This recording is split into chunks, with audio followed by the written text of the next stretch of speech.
The Royal Mint has come out with a brand new product, the Una and the Lion Bullion bar. But it's not a coin. It's not a coin. Will that hurt and hinder its potential success?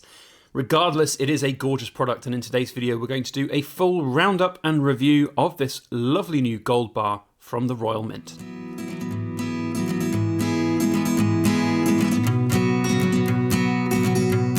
Hello everybody, Backyard Bullion here, and a very warm welcome to you all joining me for this week's edition of In Focus Friday, the show where we take a good close look at cool things made of silver or gold. And this week it is something very cool indeed, the new Una and the Lion gold bar from the Royal Mint. Now, this is not a sponsor video. They have not sent me this to review and showcase for you here today. I've bought this with my own money, so please do bear that in mind.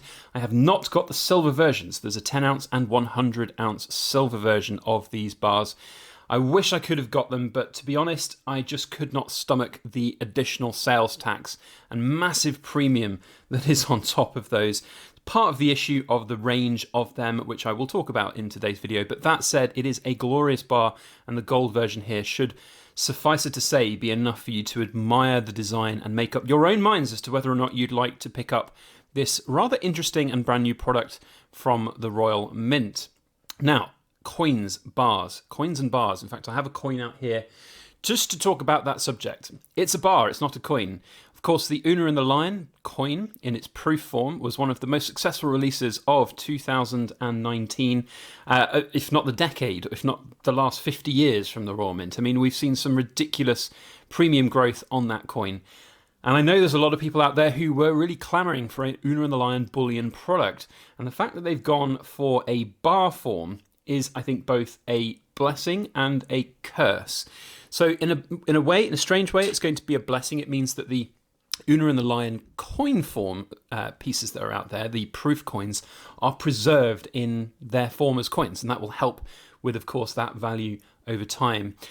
But at the same time, with this being a bar, it's a very pretty bar, and it's a very, very nice design, but a lot of people are after coins. They don't necessarily want bars. And bars are just... There's always something about bars, certainly in Assay cards. We'll do a sort of a talk about the Assay card in a moment, but bars in Assay cards are just not as popular as coins.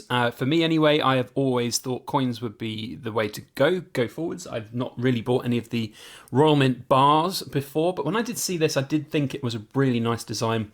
Nice low mintages as well, with a lot of kind of favourable buzz around it from the Una and the Lion. I do think there's potential bit of kind of cashing out to be had on the buzz of the Una and the Lion coin from the Royal Mint as well. That's one of the reasons why I bought this. Now, as I said, they do offer them in silver as well, and part of the problem with this is even if you're not in the UK and you're looking to get hold of these, say in Europe, from a European dealer, they'll have to still charge you the taxes, the VAT in Europe. So even if we were pre-Brexit, we wouldn't been able to get these in silver form without the taxes because of their non-coin designations, which is, of course, going to be a barrier for some people. So that is my first sort of port of call. But I do know that the Royal Mint are very keen on producing more bullion bar-based products. From my understanding of discussions with the Royal Mint in the past, of course, coins are very much, you've got sort of a dictation almost from, the powers that be, monarchy, government, about the kind of coins and the type of coins that you release. Whereas the bars, I think the Royal Mint has a lot more autonomy on what they can produce and what they want to produce. I'm just going to get that little smudge off the back there. A little bit annoying. There we go. And so they have a lot more autonomy about what they want to do and how they want to do it, which I think is a good thing. It's nice to be creative, and it's nice to have innovative new designs coming out, and this is most certainly an innovative and new design. Glorious. Look at that. So, it's a mixed kind of opinion, I think, for a bar form piece from the Royal Mint.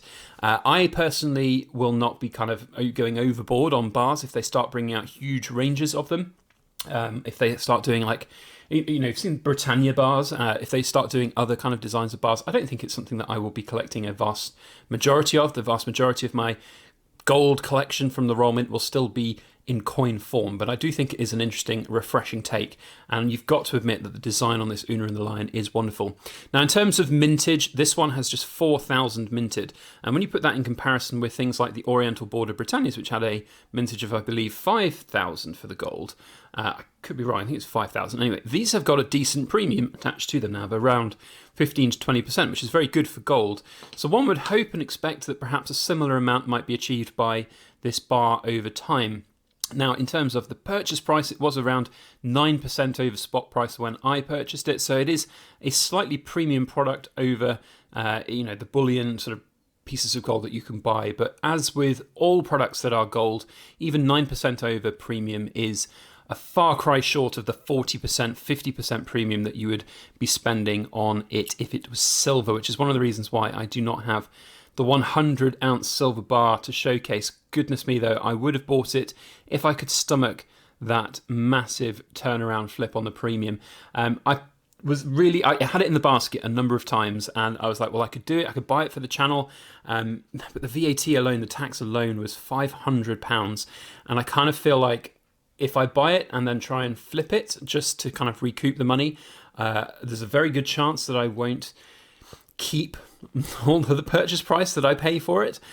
So it will end up costing me a fair amount of money to make a video here on YouTube. And whilst that's definitely something that is on the cards, it's not something that I had budgeted for this particular month. And we're talking nearly £3,000 worth to lock up in a big 100-ounce bar to showcase for a video. That's quite the commitment, let's say. So maybe another time, but for right now, I'll keep an eye on that for the second-hand market. If I see one at a good price, I'll pick it up. But for right now, just the gold 1-ounce bar version. Now, in terms of the Assay card, that's something I do want to quickly talk about, which is why I don't necessarily collect gold bars in Assay cards. I'd love to crack it out, but personally, I think with this particular bar, direct from the Royal Mint, keeping it in its Assay card is going to be important rather than breaking it out and putting it in a capsule. It's a very thin profile, by the way. This coin is 1 ounce of gold and this bar is 1 ounce of gold, and you can see kind of the size difference, which is nice because you can get a real appreciation of your gold a lot bigger and better. But the Assay card, yes, now the Assay card is interesting because I have seen and I have continued to see throughout my career here in the precious metal world so many different fakes out there for Assay carded gold bars. The whole premise of not wanting to break them out of the Assay card, or the belief that people think that the Assay card here is very much that kind of seal of approval, that genuine nature of it, is, I think, a bit of a fallacy, because if you are not able to take this out of its Assay card, it's very difficult to test. Now, some Sigma machines will be able to penetrate through the plastic of this, which is fine, but not everybody has a Sigma machine. Not everybody can afford a Sigma machine. You can't do a specific gravity test on this. You can do magnet tests, I guess, on it, but most fakes nowadays will not be made of magnetic materials because that's just the easiest thing to test for. So, I've seen so many Perth Mint, for example, Perth Mint bars, they will be faked hundreds of times over by so many different parties around the world. And with a gold 1 ounce bar, the incentive to fake it is so much more there. If it's a 1 ounce silver bar, you fake it, you maybe make £10-15. If you fake a gold bar and you successfully do it, you can make thousands of pounds. And that's the crux here. It really is just about keeping consumers as safe as possible. And for a coin, we all can, very easily see, test, look at a coin, the dimensions, the weights. If it's a coin supplied in a capsule, you can quite happily and easily take it out of said capsule. He says, struggling to open the capsule.